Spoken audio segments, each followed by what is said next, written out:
Hello and welcome back. कसे आहात तुम्ही सगळे? आय होप की तुम्ही सगळे मस्तच असाल. तर चला तर आजच्या व्हिडिओला सुरुवात करते आहे मी. तर मी माझ्या घराची क्लिनिंग कशी ठेवते आणि घर कसं टापटीप ठेवते, तर हे तुम्हाला मी आजच्या व्हिडिओमध्ये दाखवणार आहे. मी बरेचदा माझ्या डेली व्लॉगमध्ये म्हणजे डेली जे क्लिनिंग करते मी ते तुम्हाला दाखवतच असते. पण आज म्हटलं पूर्ण मी 1-2 व्लॉग केले आहे, तर ते पार्टेशनमध्ये केले आहे. कधी हॉल केला आहे, तर कधी किचन केलं आहे, तर कधी बेडरूम केली आहे. तर म्हटलं आज पूर्ण घराची जी क्लिनिंग आहे ते मी कशी करते ते तुमच्याशी थोडक्यात शेअर करते. तर मी काय केलं, मला आज बेडशीट धुवायची होती माझी. तर बेडशीट धुवायची असली मला, तर मी बेडशीट वगैरे सगळं काढून घेते आणि बेडशीट काढल्यानंतर जी माझी बेडजवळची विंडो आहे ते पूर्ण क्लीन करून घेत असते. कारण नंतर आपण जर क्लीन करतो म्हटलं तर मग ते बेडवर धूळ वगैरे येते आणि तिथे बेडशीट खराब होण्याची शक्यता असते. म्हणून मी बेडशीट जेव्हा मला धुवायची असते तेव्हा मी सगळं क्लीन करते. सोबतच हा फॅन मी बेडवर चढून एकदा ज्या दिवशी मला बेडशीट धुवायची आहे ते मी फॅन पण क्लीन करून घेत असते. आणि फॅनचं असं आहे की आता उन्हाळा आला आहे आणि फॅनवर एवढी धूळ कितीही पुसली तरी धूळ दिसून येते. तर फॅन पण एकदा क्लीन करते. आणि बघा, तुम्ही बघू शकता हृदया पण मध्ये मध्ये करत आहे. तर हे जे आहे प्लास्टिकचं, तर त्या हृदया लहान होती तेव्हा सू करायची खूप बेडवर, तर आम्ही तेव्हा गादीला प्रोटेक्शन म्हणून ते आणलं होतं. तर आता मोठी झाली आहे, जास्त सू वगैरे ती करत नाही अशी. पण काय होते ना, हृदया पाणी वगैरे घेऊन येते, काही पण घेऊन येते आणि सांडवते बेडवर बेडशीटवर, एवढं घाण करते. तर प्रोटेक्शन म्हणून आम्ही आता पण लावला आहे. जोपर्यंत तिला कळत नाही, समजत नाही, तर हे लावून घेतलं आहे. तर काय झालं मैत्रिणींनो, मी ही बेडशीट डीमार्टमधून घेतली. तुम्ही माझा डीमार्ट शॉपिंगचा व्हिडिओ बघितला नसेल तर तो नक्कीच बघा. तर तिथून मी ही बेडशीट घेतली होती. तर बेडशीट मला खूप आवडली, कलर वगैरे. आणि घाईघाईमध्ये मी काहीच बघितलं नाही की डबल बेडची आहे की सिंगल बेडची आहे. तर ती होती सिंगल बेडची बेडशीट आणि त्याला होतं एकच पिलो कवर. आणि आता खोलून बघितलं काही दिवस आधी, तर मग मला एवढं वाटलं, एवढा पश्चाताप झाला की आपण काही घ्यायच्या आधी विचार करून बघून घ्यायला पाहिजे. आणि हृदया पण थोडी चिडचिड करत होती. तिथे खायचे जे पदार्थ होते तिला तिथे दिसत होते, ते बघून तिची पण चिडचिड सुरू होती. म्हटलं चला जाऊ द्या, ही बेडशीट कलर वगैरे छान आहे, कॉटन आहे असं म्हणून मग मी घेतली. तर असं होते मैत्रिणींनो, तुमच्यासोबत पण असं होते का? मला कमेंटमध्ये नक्की सांगा. घाईगडबडीत काही पण केलं ना, ते कधीच चांगलं होत नसते, याचा मला बरेचदा अनुभव आला आहे. चला जाऊ द्या, आपण अनुभवांमधूनच शिकत असतो. तर माझं इथे बेडरूमचं तर क्लिनिंग झालं होतं. तर मी आता मागेच सगळं क्लिनिंग केलं होतं, कूलर वगैरे सरकवून, सिलेंडरच्या खालचं आणि फ्रीजच्या खालचं वगैरे. तो पण मी व्लॉग एक शेअर केला होता क्लिनिंगचा. घरातल्या लपलेल्या जागांची आपण कशी स्वच्छता करू शकतो, तो पण तुम्ही माझा व्लॉग बघितला नसेल तर नक्की तुम्ही बघा. मी तुम्हाला डिस्क्रिप्शनमध्ये त्याची लिंक देते.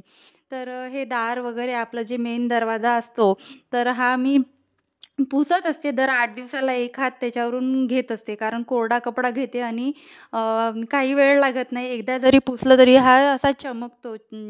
काही एवढे एफर्ट्स ते दार पुसायला लागत नाही. क्लिनिंग जर आपण ठेवली वेळच्या वेळी, तर आपल्याला जास्त एफर्ट घेऊन ते काम करायची गरज पडत नाही. आणि जर आपण पेंडिंग ठेवलं, नंतर करू जर असं म्हटलं, तर जास्त एफर्ट्स घेऊन आपल्याला त्या कामाला आपल्याला जास्त वेळ द्यावा लागतो. तर मी दार वगैरे सगळं पुसलं आणि आपला एंट्रन्स थोडा आपण चांगला ठेवला ना, तर खूप छान वाटते.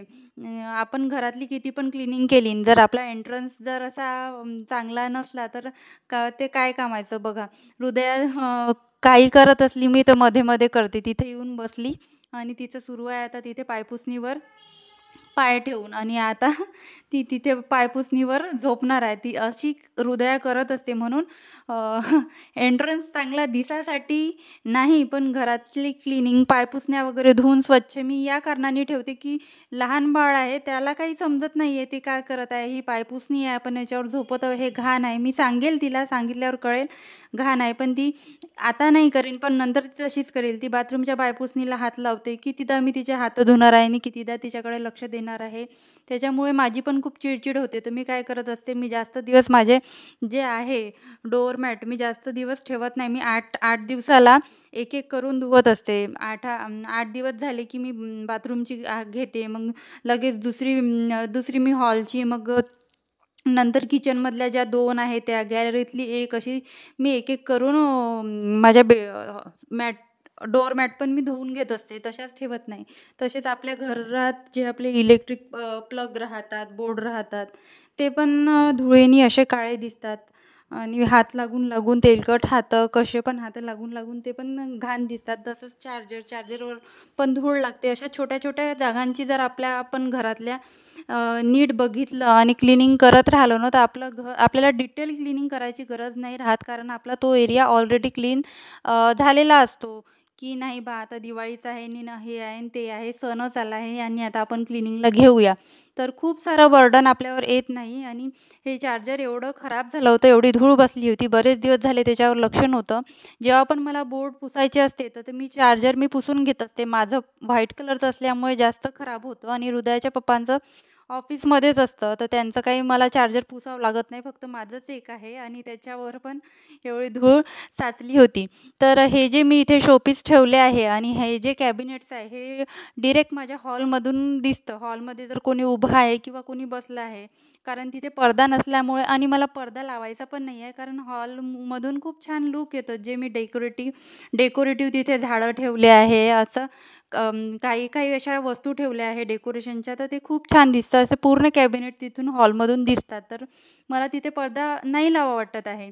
तर हे जे एवढे पण आपण ठेवतो शोभेच्या वस्तू घराची शोभा वाढवण्यासाठी, तर आपल्याला ह्या वेळच्या वेळी क्लीन पण करावं लागतं. आपलं काम पण वाढतं आणि जर आपण ह्या क्लीन नाही केल्या तर आपण ह्या शोभेसाठी ठेवण्याचा काय उपयोग? म्हणून ह्यासुद्धा मी क्लीन करत असते. आणि 8 दिवसांनी मला हे क्लीन करावंच लागते. नाही केलं तर मलाच असा चैन पडत नाही. असं वाटतं की नाही, ते चांगलं दिसत नाही आहे. झाडं जे लावले आहे, मनी प्लांट वगैरे लावले आहे पाण्यामध्ये, तर त्याच्यावर पण धूळ बसत आहे, त्याचे पण पानं खराब होत आहे, ते पण खराब होऊन जाईल, अशी मला काळजी लागलेली असते. मग जेव्हा पण मी झाडं धुवायला घेते, मनी प्लांट वगैरे धुवायला घेते, त्याचे पॉट धुवायला घेते, तर मी एकदा हे सगळे जे शोपीस मी ठेवले आहे ते पण धुवून घेते. आणि हे जे शोपीस जे वर ठेवले आहे, यालाच मला पुसायला थोडे दिवस लागतो. वेळ काढून मी पुसते. पण जे माझ्या हाताची आहे, जसं मी फ्रीजवर वगैरे ठेवलं आहे, जे जवळ आहे आणि मला रोज दिसते आणि हाताजवळ आहे, ते मी रोज जी क्लिनिंग करत असते किचनची वगैरे, तेव्हाच मी क्लिनिंग करून घेते. जसं हे कॅबिनेट आहे, कॅबिनेटमध्ये भरण्या ठेवताना घाई असते आपल्याला, तर आपण मागे पुढे ठेवतो आणि घाईमुळे आपण व्यवस्थित आपलं ठेवल्या जात नाही. तर एकदा मी सगळं ऑर्गनाइज व्यवस्थित करून घेते, जेणेकरून आपल्या किचनचं लूक चांगलं दिसेल आणि हॉलमधून पण ते किचन चांगलं दिसेल. एकदा केलं ना मैत्रिणींनो, नेहमी करायची गरज पडत नाही. एकदा सगळे कॅबिनेट्स वगैरे पुसून घेते आणि हे सगळे शोभेच्या वस्तू आहे, शोपीस आहे, सगळे पुसून घेते. हे शोपीस मी काचेचं आहे हे शोपीस, आणि आतमध्ये त्याला प्लास्टिकचं असं आहे, कुंडीसारखं आहे. तर त्या कुंडीमध्ये पाणी भरून मी त्यामध्ये पण मनी प्लांट लावले आहे. त्याच्यामध्ये मला आर्टिफिशियल फुलं लावायचे आहे, पण जसे मला पाहिजे आहे फुलं तसे मला मिळालेच नाही आर्टिफिशियल फुलं. मी ऑनलाईन पण शोधले, मला काही मिळाले नाही. भेटले तर मी नक्कीच शोधेल आणि बघेल आणि त्या पॉटमध्ये ठेवेल. तोपर्यंत माझं मनी प्लांट पण छान ग्रो होत आहे. आणि खूप सारे मनी प्लांट माझ्या ग्रो झाल्या होत्या घरातल्या घरातच. बाहेर बाल्कनीमध्ये काही जागा नाही आहे, तर मी घरामध्ये जेवढे लावू शकते तेवढे लावले आणि घराची शोभा वाढवण्याचा प्रयत्न केला. प्लास्टिकपेक्षा आपले हे ओरिजिनल झाडं कधीही मला चांगले वाटतात. तर हे जे कॅबिनेट्स आहे, तुम्हाला मी सांगितलं की हॉलमधून दिसतात, तर मग एकदा ऑर्गनाईज केलं ना, तर एवढं छान दिसतं, एवढं छान लूक येते. तर एवढं मला उत्साह वाटते हे स्वच्छ करायला आणि खूप छान वाटते. जेव्हा मी इथे रूम बघायला आली होती, मला म्हणजे आम्ही जेव्हा इथे आलो होतो रूम बघायसाठी, तर मला हे किचन आणि हे कॅबिनेट्स मला एवढे आवडले होते, तर मी फक्त हे कॅबिनेट्स आणि हे किचन बघून ही रूम फायनल केली. कारण आपण मोठ्या पण रूम बघितल्या तर आहे छोटं, पण आपण मेंटेन जर ठेवलं तर होते. जर मोठंही बघितलं आणि तिथे जर आपल्याला सगळ्या सोयी अवेलेबल नसल्या, आपले जे वस्तू आहे ते ठेवायच्या ठेवायला जागा नसल्या तर त्याचा काय फायदा. म्हणून मग मी म्हटलं नको, छोटं किचन असलं तरी चालेल, मी मॅनेज करेन, पण मला इथेच हीच रूम फायनल करायची आहे. तर असं करून मग आम्ही ही रूम फायनल केली. आणि एवढं छान वाटते जर व्यवस्थित जर ठेवलं ना, आणि हे डेकोरेटिव्ह पीस वगैरे सगळं व्यवस्थित जर ठेवलं ना, एवढं छान वाटते. आणि हॉलमधून इतका छान लुक येतो ह्या कॅबिनेटचा, मला खूप छान वाटलं तेव्हा. म्हणून आम्ही इथे राहायला आलो. नंतर मी काय करते, दिवसातून एकदा जो माझा क्लिनिंगचा माझा टायमिंग असतो, तो म्हणजे स्वयंपाक झाल्यावर भांडी वगैरे जेव्हा मी घासत असते, तेव्हा गॅस ओटा मी पूर्णपणे स्वच्छ करून घेत असते. खाली ज्या ट्रॉलीज आहे ते, आणि आजूबाजूचा एरिया, आणि गॅस ओट्यावर ज्या काही मी वस्तू ठेवल्या आहे त्या सगळ्या मी क्लीन करून घेत असते. गॅस ओट्यावर तर काही जास्त वस्तू ठेवल्या नाही आहे, पण ज्या काही ठेवल्या आहे त्या मी क्लीन करून घेत असते. तर मैत्रिणींनो, कसा वाटला तुम्हाला माझा आजचा व्हिडिओ, मला कमेंट्समध्ये नक्की सांगा. आणि व्हिडिओ जर आवडला असेल तर व्हिडिओला एक लाईक आणि चॅनलला सबस्क्राईब करायला विसरू नका. तुम्ही व्हिडिओ पूर्ण बघता पण चॅनलला सबस्क्राईब करायचंच विसरता. म्हणून मी तुम्हाला आठवण करून देत आहे की तुम्ही जर अजून माझ्या चॅनलला सबस्क्राईब केलं नसेल तर तुम्ही चॅनलला सबस्क्राईब करा. तर छोटंसं माझं देवघर आहे, पूजा केली की खूप छान दिसते. आणि हा माझा एंट्रन्स आहे. एंट्रन्सवरून आत आलं की हा छोटासा हॉल आहे. हॉलमध्ये काहीच नाही आहे, फक्त एक टी व्ही आहे आणि वॉच वगैरे सगळं आम्ही लावायचं आहे.